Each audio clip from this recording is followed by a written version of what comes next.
عبدالباسط صاحب، جب سائفر بھیجا جاتا ہے، آپ انڈیا میں تعینات تھے، آپ کو بھی یقیناً مختلف مواقع کے اوپر ایسا کچھ سائفر بھیجنے کی ضرورت پیش آتی ہوگی.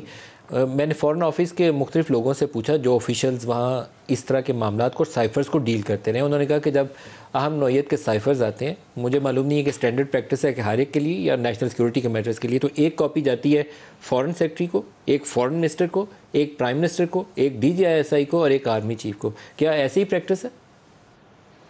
جی بسم اللہ الرحمن الرحیم، بہت شکریہ. دیکھیے اس میں 3 کیٹیگریز ہیں. ایک ذرا وائڈر سرکولیشن ہوتی ہے، اب میں نام تو نہیں بتاؤں گا اس کے، لیکن جن لوگوں کے نام آپ نے لیے ہیں ان کو جاتی ہے. اور ایک نو سرکولیشن ٹیلی گرام جسے ہم کہتے ہیں، وہ لمیٹڈ سرکولیشن ہوتی ہے. لیکن اس کے علاوہ بھی سفیر پہ ڈیپینڈ کرتا ہے. اگر وہ سائفر میں لیٹ سے وہ پرائم منسٹر کو بھی ایڈریس کر سکتا ہے، ان کو کوئی لیٹر ایڈریس کرنا چاہتا ہے یا صرف فورن سیکرٹری کو کرنا چاہتا ہے فار ہز آئیز اونلی، تو وہ بھی ہو سکتا ہے. تو یہ 3 مختلف کیٹیگریز. اور جہاں تک میری انفارمیشن ہے، یہ جو سائفر آیا تھا واشنگٹن سے 7 مارچ کو، یہ صرف فورن سیکرٹری کے لیے تھا، صرف ان کی آئیز کے لیے تھا. باقی اب یہ ایک بحث ہے کہ اس میں آیا کیونکہ PTI کا نیریٹو یہ ہے کہ انہوں نے دکھایا نہیں. کیونکہ میں ذرا تھوڑا اس کو ماننے سے مجھے اطمینان نہیں ہوتا، کیونکہ میرا اپنا خیال یہ ہے کہ کوئی بھی فورن سیکرٹری ہو، وہ پہلا کام اس کا یہی ہوتا ہے کہ وہ فورن منسٹر کے ساتھ شیئر کرے. اگر وہ صرف اس کو بھی ایڈریس ہے تو یوزلی یہی ہوتا ہے. ہم نے اپنے سفارتی کریئر میں اس طرح ہی دیکھا ہے. تو یہ 3 کیٹیگریز ہوتی ہیں سائفر ٹیلی گرام کی. All right.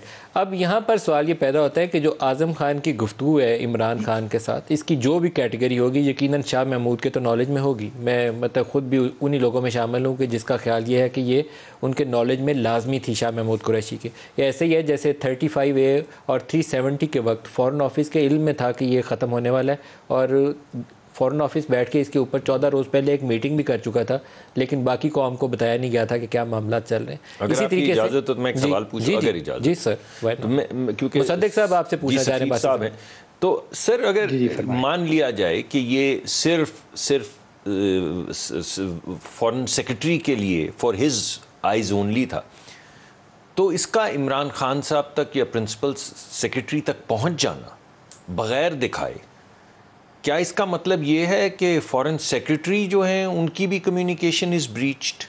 یعنی کیا ان کے اوپر بھی کوئی ایسی ایجنسی لگی ہوئی ہے کہ وہ چیزیں جو صرف ان کی آئے کے لیے ہیں اور انہوں نے وائڈر سرکولیشن میں ابھی نہیں ڈالیں، وہ کیسے پہنچ سکتی ہیں کسی اور جگہ پہ؟ ورنہ تو پھر کوئی بھی کاغذ محفوظ نہیں فورن منسٹری کا. نہیں، میرا نہیں خیال کہ ان کی کوئی سیکیورٹی بریچ ہوئی ہے. جس طرح میں نے پہلے عرض کیا کہ یہ فورن سیکرٹری کا پریروگیٹو تھا کہ وہ شیئر کرتے کہ نہ کرتے، لیکن جہاں تک میری انفارمیشن ہے انہوں نے فورن منسٹر کے ساتھ امیڈیٹلی شیئر کیا، اور پھر یہی ٹیلی گرام وہ لے گئے پرائم منسٹر ہاؤس میں اور پرائم منسٹر کو دکھایا گیا. لیکن آبویسلی سائفر ٹیلی گرام جو ہوتے ہیں اس کی کاپی آپ نہیں نکال سکتے، اس کو کاپی نہیں کر سکتے، کیونکہ وہ ایک لمیٹڈ سرکولیشن سے میں نے پہلے عرض کیا ہوتی ہے. تو اس کی چونکہ صرف ایک ہی کاپی تھی فورن سیکرٹری کے لیے، ان کو دکھایا گیا. بعد میں جب اب آڈیو لیک نظر آ رہی ہے، اس سے بھی یہی تاثر ملتا ہے کہ ان دونوں پرائم منسٹر کو اور پرنسپل سیکرٹری کو کچھ چیدہ نکات اس کے یاد رہ گئے.